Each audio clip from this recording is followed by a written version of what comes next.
ഒരു നിമിഷം ചിന്തിച്ചു നോക്കൂ. ഒരു ദിവസം നിങ്ങൾ സാധാരണ പോലെ നിങ്ങളുടെ ജോലി ചെയ്യുകയാണ്. പെട്ടെന്ന് നിങ്ങളുടെ ചുറ്റുമുള്ള ലോകം മുഴുവൻ അപ്രത്യക്ഷമാകുന്നു. കണ്ണു തുറക്കുമ്പോൾ നിങ്ങൾ നിൽക്കുന്നത് പരിചയമില്ലാത്ത ഒരു ഗ്രഹത്തിൽ. നിങ്ങളുടെ മുന്നിൽ സ്പൈഡർമാൻ, ഒരു വശത്ത് ഹൾക്ക്, മറുവശത്ത് ഡോക്ടർ ഡൂം, അതുപോലെ എക്സ്മാൻ, ഫാന്റാസ്റ്റിക് ഫോർ, അവഞ്ചേഴ്സ്, മുഴുവൻ മാർവൽ യൂണിവേഴ്സിലെ എല്ലാ ശക്തരായ എല്ലാവരും ഒരേ സ്ഥലത്ത്. എന്തിനാണ് അവരെല്ലാവരും ഇവിടെ എത്തിയത്? അതിന്റെ ഉത്തരം കണ്ടെത്താനാണ് നമ്മൾ ഇന്ന് പോകുന്നത്. കാരണം ഇതാണ് മാർവൽ കോമിക്സിലെ ഏറ്റവും വലിയ ഇവന്റായ 1984 സീക്രട്ട് വാർസ്. ഈ കഥയുടെ യഥാർത്ഥ വില്ലൻ ഡോക്ടർ ഡൂം അല്ല, താനോസ് പോലുമല്ല. കഥയുടെ തുടക്കത്തിൽ നിൽക്കുന്നത് മാർവൽ യൂണിവേഴ്സിലെ ഏറ്റവും മിസ്റ്റീരിയസ് ആയ ഒരു കോസ്മിക് എൻറ്റിറ്റിയാണ്. അവന്റെ പേര് ദ ബിയോണ്ടർ. ബിയോണ്ടറിനെ ഒരു സാധാരണ കോസ്മിക് ബീയിങ് ആയി കാണരുത്. അന്നത്തെ മാർവൽ കോമിക്സിൽ മൾട്ടിവേഴ്സിന് പുറത്തു നിന്ന് വന്ന ഏകദേശം ലിമിറ്റ്ലെസ് പവർ ഉള്ള ഒരു എൻറ്റിറ്റി ആയിട്ടാണ് അവനെ അവതരിപ്പിക്കുന്നത്. അവനൊരു ചിന്തയുണ്ടായിരുന്നു. എന്താണ് മനുഷ്യരെ ഹീറോസ് ആക്കുന്നത്? എന്തുകൊണ്ടാണ് ചിലർ വില്ലൻസ് ആകുന്നത്? പവേഴ്സ് ലഭിച്ചാൽ എല്ലാവരും ഒരേപോലെയാണോ? ഈ ചോദ്യങ്ങൾക്ക് ഉത്തരം അറിയാൻ ബിയോണ്ടർ ഒരു പരീക്ഷണം നടത്താൻ തീരുമാനിക്കുന്നു. പക്ഷെ അത് സാധാരണ ഒരു പരീക്ഷണമായിരുന്നില്ല. മുഴുവൻ മാർവൽ യൂണിവേഴ്സിലെ തന്നെ മാറ്റിമറിക്കുന്ന ഒരു പരീക്ഷണം. ഒരു നിമിഷം കൊണ്ട് എർത്തിൽ നിന്ന് അവഞ്ചേഴ്സ് അപ്രത്യക്ഷരാകുന്നു. സ്പൈഡർമാനെ കാണാതാകുന്നു. ഫാന്റാസ്റ്റിക് ഫോർ കാണാതാകുന്നു. എക്സ്മെനെ പോലും കാണാതാകുന്നു. അതേസമയം Doctor Doom, Magneto, Ultron, Doctor Octopus, Galactus വരെ ഒരൊറ്റ നിമിഷത്തിൽ എല്ലാവരും അവരുടെ ലോകത്തിൽ നിന്ന് അപ്രത്യക്ഷരാകുന്നു. അടുത്ത നിമിഷം എല്ലാവരും കണ്ണു തുറക്കുന്നത് ഒരു വിചിത്രമായ പുതിയ ഗ്രഹത്തിലാണ്. ആ ഗ്രഹത്തിന്റെ പേര് ബാറ്റിൽ വേൾഡ്. ഇതൊരു സാധാരണ പ്ലാനറ്റ് അല്ല. വിവിധ ഗ്രഹങ്ങളുടെ ഭാഗങ്ങൾ ഒന്നുചേർത്ത് ബിയോണ്ടർ സൃഷ്ടിച്ച ആർട്ടിഫിഷ്യൽ വേൾഡ്. മലകളും നദികളും മരുഭൂമിയും ഏലിയൻ ടെക്നോളജിയും ഓരോ സ്ഥലവും ഓരോ ലോകത്തിൽ നിന്ന് എടുത്ത് ഒന്നിച്ചു ചേർത്ത ഒരു ബാറ്റിൽ ഫീൽഡ്. ഹീറോസ് പരസ്പരം നോക്കുന്നു, വില്ലൻസ് പരസ്പരം നോക്കുന്നു. ആർക്കും ഒന്നും മനസ്സിലാകുന്നില്ല. അപ്പോഴാണ് ആകാശം മുഴുവൻ വിറപ്പിച്ചുകൊണ്ട് ഒരു ശബ്ദം കേൾക്കുന്നത്. ഞാനാണ് ബിയോണ്ടർ. നിങ്ങളെല്ലാവരെയും ഞാൻ ഇവിടെ കൊണ്ടുവന്നത് ഒരൊറ്റ കാരണത്തിനാണ്: പരസ്പരം യുദ്ധം ചെയ്യുക. ജയിക്കുന്നവർക്ക് അവർ ആഗ്രഹിക്കുന്നത് എന്തും ഞാൻ നൽകും. ഒരു വാക്കിൽ പറഞ്ഞാൽ unlimited powers, knowledge and desire. നിങ്ങൾക്ക് എന്ത് ആഗ്രഹിച്ചാലും അത് നിങ്ങളുടേതായിരിക്കും. ഇത് കേട്ടതോടെ ഹീറോസ് ഞെട്ടി. ക്യാപ്റ്റൻ അമേരിക്കയ്ക്ക് ഇതൊരു കളിയല്ലെന്ന് മനസ്സിലായി. സ്പൈഡർമാൻ ഇവിടെ നിന്ന് ജീവനോടെ തിരികെ പോകാൻ കഴിയുമോ എന്ന പേടി. പക്ഷെ ഒരാൾ മാത്രം ചിരിച്ചു: ഡോക്ടർ ഡൂം. കാരണം ഡോക്ടർ ഡൂമിന് മനസ്സിലായിരുന്നു ഇത് വെറും ഒരു യുദ്ധമല്ല, മാർവൽ യൂണിവേഴ്സ് മുഴുവൻ തന്റെ നിയന്ത്രണത്തിലാക്കാനുള്ള ജീവിതത്തിലെ ഏറ്റവും വലിയ അവസരമാണ്. പക്ഷേ ഡോക്ടർ ഡൂം അന്ന് തന്നെ ഒരു രഹസ്യ തീരുമാനമെടുക്കുന്നു, മറ്റാരും ശ്രദ്ധിക്കാതെ. ബിയോണ്ടേഴ്സിന്റെ ശക്തി എങ്ങനെ സ്വന്തമാക്കാമെന്ന പദ്ധതിക്ക് അവൻ തുടക്കം കുറിക്കുന്നു. പക്ഷേ ക്യാപ്റ്റൻ അമേരിക്കയ്ക്ക് ഒരു കാര്യം വ്യക്തമായിരുന്നു: ഇപ്പോൾ ശത്രുക്കളെ ആക്രമിക്കുന്നതല്ല ഏറ്റവും പ്രധാനപ്പെട്ടത്,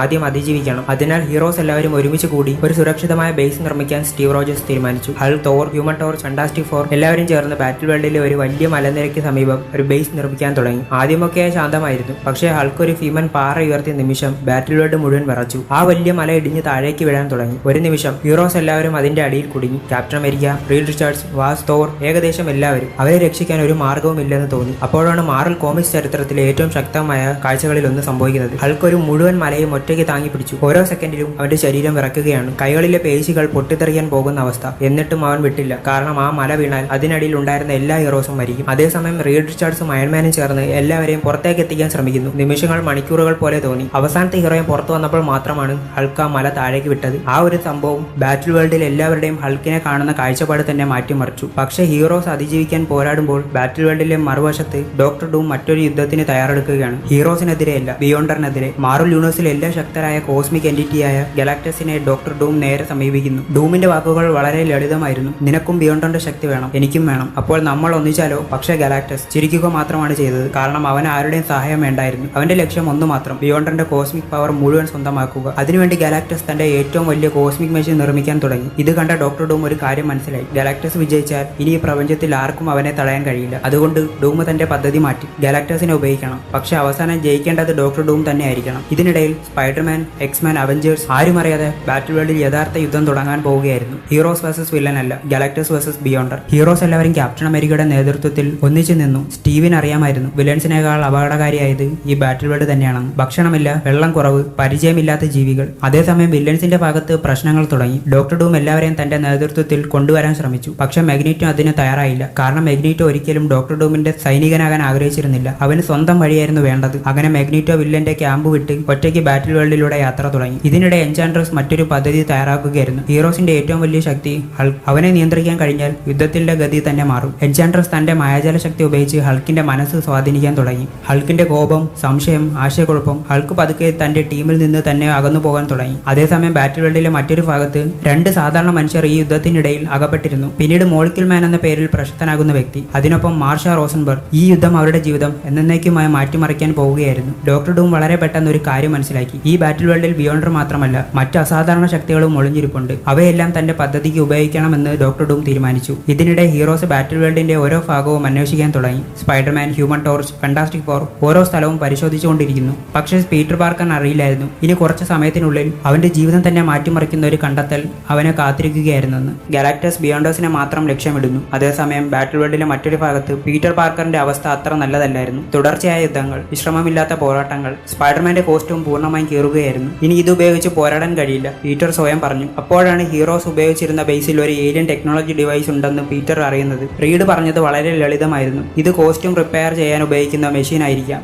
ഒന്നും ചിന്തിക്കാതെ പീറ്റർ ആ മുറിയിലേക്ക് നടന്നു. പക്ഷേ അവിടെ ഒരേപോലെ 2 മെഷീൻസ് ഉണ്ടായിരുന്നു. റീഡ് പറഞ്ഞത് എന്താണെന്ന് പീറ്റർ കൃത്യമായി മനസ്സിലാക്കിയിരുന്നില്ല. അവൻ അടുത്ത് കണ്ട മെഷീൻ ആക്ടിവേറ്റ് ചെയ്തു. ഒരു നിമിഷം മുറി മുഴുവൻ ഇരുണ്ട വെളിച്ചം കൊണ്ട് നിറഞ്ഞു. ഒരു കറുത്ത ദ്രാവക രൂപത്തിലുള്ള വിചിത്രമായ ജീവി പതുക്കെ പീറ്ററിന്റെ ശരീരത്തിലേക്ക് പടർന്നു. പീറ്റർ പേടിച്ച് പിന്നോട്ട് മാറാൻ ശ്രമിച്ചു. പക്ഷേ അടുത്ത നിമിഷം അവന്റെ ശരീരം മുഴുവൻ ഒരു പുതിയ കോസ്റ്റ്യൂം കൊണ്ട് മൂടപ്പെട്ടു. കറുത്ത നിറം, നെഞ്ചിൽ വലിയ വെളുത്ത നിറത്തിലുള്ള സ്പൈഡറിന്റെ ചിഹ്നം. മുമ്പ് ഒരിക്കലും കണ്ടിട്ടില്ലാത്ത ഒരു സ്പൈഡർമാൻ. ആദ്യം പീറ്ററിനൊന്നും മനസ്സിലായിരുന്നില്ല. പക്ഷേ കുറച്ച് നിമിഷങ്ങൾക്കുള്ളിൽ തന്നെ ഈ സ്യൂട്ട് സാധാരണ കോസ്റ്റ്യൂം അല്ലെന്ന് അവൻ തിരിച്ചറിഞ്ഞു. മനസ്സിൽ ചിന്തിച്ചാൽ മാത്രം മതി, മാസ്ക് മാറും, കോസ്റ്റ്യൂം സ്വയം ശരീരത്തിൽ നിന്ന് അപ്രത്യക്ഷമാകും. വീണ്ടും ഒരു ചിന്ത, അത് തിരികെ വരും. കീറിയ ഭാഗങ്ങൾ സ്വയം ശരിയാക്കും. അൺലിമിറ്റഡ് വെബിംഗ് പോലെയാണ് തോന്നുന്നത്. ഇത് ഞാൻ ഇതുവരെ ഉപയോഗിച്ച ഏറ്റവും മികച്ച സ്യൂട്ടാണല്ലോ, പീറ്റർ സ്വയം പറഞ്ഞു. പക്ഷെ അവൻ അറിയില്ലായിരുന്നു ഇതൊരു കോസ്റ്റ്യൂം അല്ലായിരുന്നു. ജീവനുള്ള ഒരു ഏലിയൻ സിംബയോട്ട് ആയിരുന്നു അത്. അതേ സിംബയോട്ട് ഭാവിയിൽ എഡി ബ്രോക്കിനൊപ്പം ചേർന്ന് വെനമായി മാറാൻ പോകുകയാണ്. അതേസമയം ബാറ്റിൽ വേൾഡിലെ മറ്റൊരു ഭാഗത്ത് ഗാലാക്ടസ് തന്റെ ജോലി പൂർത്തിയാക്കുകയായിരുന്നു. ബാറ്റിൽ വേൾഡ് മുഴുവൻ നിറഞ്ഞു നിന്നിരുന്ന കോസ്മിക് എനർജി ഉപയോഗിച്ച് ഒരു ഭീമൻ എനർജി ഡിവൈസ് നിർമ്മിക്കുകയായിരുന്നു. അവന്റെ ലക്ഷ്യം ഒന്നു മാത്രം,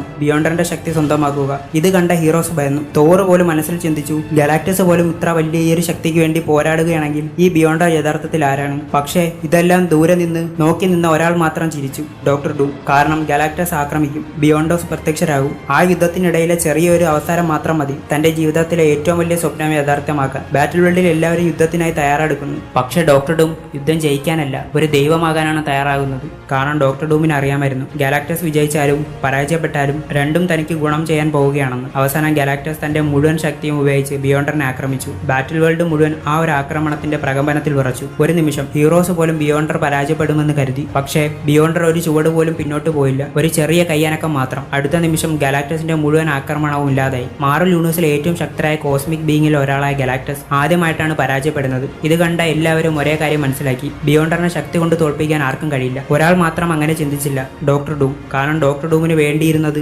ബിയോണ്ടേഴ്സിനെ തോൽപ്പിക്കുകയല്ല, അവന്റെ ശക്തി മോഷ്ടിക്കുകയായിരുന്നു. ഗാലാക്ടസിനെയും ബിയോണ്ടേഴ്സിനെയും തമ്മിലുള്ള ഈ യുദ്ധം ഡൂമിന് വേണ്ടിയിരുന്ന ഏറ്റവും വലിയ അവസരമായി മാറി. അവൻ പതുക്കെ തന്റെ അടുത്ത നീക്കത്തിനായി തയ്യാറെടുക്കാൻ തുടങ്ങി. ഹീറോസ് ഇപ്പോഴും ഒന്നും മനസ്സിലാക്കാതെ ബാറ്റിൽ വേൾഡിലെ യുദ്ധത്തിന്റെ തിരക്കിലായിരുന്നു. സ്പൈഡർമാൻ തന്റെ പുതിയ ബ്ലാക്ക് സ്യൂട്ട് പരീക്ഷിക്കുകയാണ്. ക്യാപ്റ്റൻ അമേരിക്ക എല്ലാവരെയും വീണ്ടും ഒരുമിച്ച് നിർത്താൻ ശ്രമിക്കുകയാണ്. പക്ഷേ എല്ലാം നടക്കുമ്പോൾ ഡോക്ടർ ഡൂം മാർവൽ ചരിത്രത്തിലെ ഏറ്റവും അപകടകരമായ ആ പദ്ധതി വിജയിച്ചാൽ ഒരു വില്ലൻ മാത്രമല്ല, ഒരു ദൈവം ജനിക്കും. ആ ഒരു യുദ്ധം കണ്ടതോടെ ബാറ്റിൽ വേൾഡിൽ ഉണ്ടായിരുന്ന എല്ലാവർക്കും ഒരു കാര്യം വ്യക്തമായി, ഈ പ്രപഞ്ചത്തിൽ ബിയോണ്ടറിനെ ശക്തി കൊണ്ട് തോൽപ്പിക്കാൻ ആർക്കും കഴിയില്ല. ഒരാൾ മാത്രം വേറെ രീതിയിലാണ് ചിന്തിച്ചത്, ഡോക്ടർ ഡൂം. കാരണം ഡൂം ഒരിക്കലും ശക്തിയെ നേരിട്ട് നേരിടുന്ന ആളല്ലായിരുന്നു. അവനെപ്പോഴും ശരിയായ നിമിഷത്തിനായി കാത്തിരിക്കുന്നവനാണ്. ഗാലാക്ടസിന്റെ ആക്രമണത്തിന് ശേഷം ബാറ്റിൽ വേൾഡ് വീണ്ടും ശാന്തമായി. ഹീറോസ് അവരുടെ ക്യാമ്പസിലേക്ക് മടങ്ങി. വില്ലൻസ് ഓരോരുത്തരും അടുത്ത നീക്കം ആലോചിക്കാൻ തുടങ്ങി. പക്ഷേ ഡോക്ടർ ഡൂം അപ്പോഴും ഉറങ്ങിയില്ല. അവന്റെ ലാബിൽ അവൻ ക്ലോവിനോടൊപ്പം ഒരു രഹസ്യ ഉപകരണം നിർമ്മിക്കുകയായിരുന്നു. ക്ലോ ഒരു സാധാരണ വില്ലനല്ല, അവന്റെ ശരീരം മുഴുവൻ സൗണ്ട് എനർജി ആയിരുന്നു. അതുകൊണ്ട് തന്നെ ബിയോണ്ടറിന്റെ കോസ്മിക് എനർജി കൈകാര്യം ചെയ്യാൻ ക്ലോവിനെ ഉപയോഗിക്കണമെന്നും ഡോക്ടർ ഡൂം വിശ്വസിച്ചു. ദിവസങ്ങൾ കടന്നുപോയി. ഒടുവിൽ ഡൂം കാത്തിരുന്ന നിമിഷമെത്തി. അവൻ നേരിട്ട് ബിയോണ്ടറിന്റെ മുന്നിലെത്തി.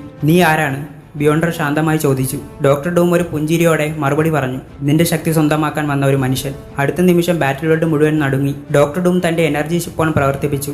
ആദ്യം ഒന്നും സംഭവിച്ചില്ല. പക്ഷേ ചില നിമിഷങ്ങൾക്ക് ശേഷം ബിയോണ്ടറിന്റെ ശരീരത്തിൽ നിന്ന് കോസ്മിക് എനർജി പതുക്കെ പുറത്തേക്ക് ഒഴുകാൻ തുടങ്ങി. ബിയോണ്ടർ ആദ്യമായി അതിശയിച്ചു. കാരണം ഇതുവരെ ആരും തന്റെ ശക്തി തൊട്ടിട്ട് പോലുമില്ലായിരുന്നു. പക്ഷേ ഡൂം അത് ചെയ്തു. കോസ്മിക് എനർജി മുഴുവൻ പതുക്കെ ഡോക്ടർ ഡൂമിന്റെ ശരീരത്തിലേക്ക് ഒഴുകി. ഓരോ സെക്കൻഡും ഡൂം കൂടുതൽ ശക്തനായി. അവന്റെ ആർമർ പ്രകാശിക്കാൻ തുടങ്ങി. ശബ്ദം മാറി. ചുറ്റുമുള്ള റിയാലിറ്റി വോളിയം വളയാൻ തുടങ്ങി. ഒടുവിൽ ഒരു വലിയ പ്രകാശ സ്ഫോടനത്തിന് ശേഷം എല്ലാം നിശബ്ദമായി. പൊടികൾ മാറിയപ്പോൾ അവിടെ നിന്നിരുന്നത് ലാറ്റ്വേരിയയുടെ രാജാവായ വിക്ടർ വോൺ ഡൂം അല്ല, മുഴുവൻ മാർവൽ യൂണിവേഴ്സിനെ നിയന്ത്രിക്കാൻ കഴിയുന്ന ഒരു ദൈവം, ഗോഡ് ഡൂം. ഒരൊറ്റ ചിന്ത കൊണ്ട് മലകൾ അപ്രത്യക്ഷമാകും, ഗ്രഹങ്ങൾ സൃഷ്ടിക്കാൻ കഴിയും, മരിച്ചവരെ ജീവനോടെ തിരികെ കൊണ്ടുവരാനും കഴിയും, സമയം പോലും മാറ്റാൻ കഴിയും. ഹീറോസ് ഈ വാർത്ത അറിഞ്ഞപ്പോൾ അവർക്കൊരു കാര്യം മനസ്സിലായി, ഇനി അവർ നേരിടേണ്ടത് ഒരു വില്ലനെ അല്ല, ഒരു ദൈവമാണ്. പക്ഷേ അധികാരം കൂടുന്തോറും അഹങ്കാരവും കൂടും. അതാണ് ഡോക്ടർ ഡൂം തിരിച്ചറിയാതെ പോയത്. കാരണം ഗോഡ് ഡൂമിന്റെ വീഴ്ച അവന്റെ ഏറ്റവും വലിയ ശക്തിയിൽ നിന്നല്ല, അവന്റെ അഹങ്കാരത്തിൽ നിന്നാണ് ആരംഭിക്കാൻ പോകുന്നത്. ആ നിമിഷം മുതൽ അവനൊരു വില്ലൻ മാത്രമല്ലായിരുന്നു, ഒരു ദൈവമായി മാറിയിരുന്നു. ബാറ്റിൽ വേൾഡ് ഇനി ബിയോണ്ടറിന്റേതല്ല, ഡോക്ടർ ഡൂമിന്റേതാണ്. ഹീറോസ് എല്ലാവരും ഒരിടത്ത് ഒത്തുകൂടി. ക്യാപ്റ്റൻ അമേരിക്കയുടെ മുഖത്ത് ആദ്യമായി നിരാശ പ്രകടമായിരുന്നു. തോർ നിശബ്ദനായി. റീഡ് റിച്ചാർഡ്സ് എന്തെങ്കിലും ഒരു മാർഗം കണ്ടെത്താൻ ശ്രമിക്കുകയാണ്.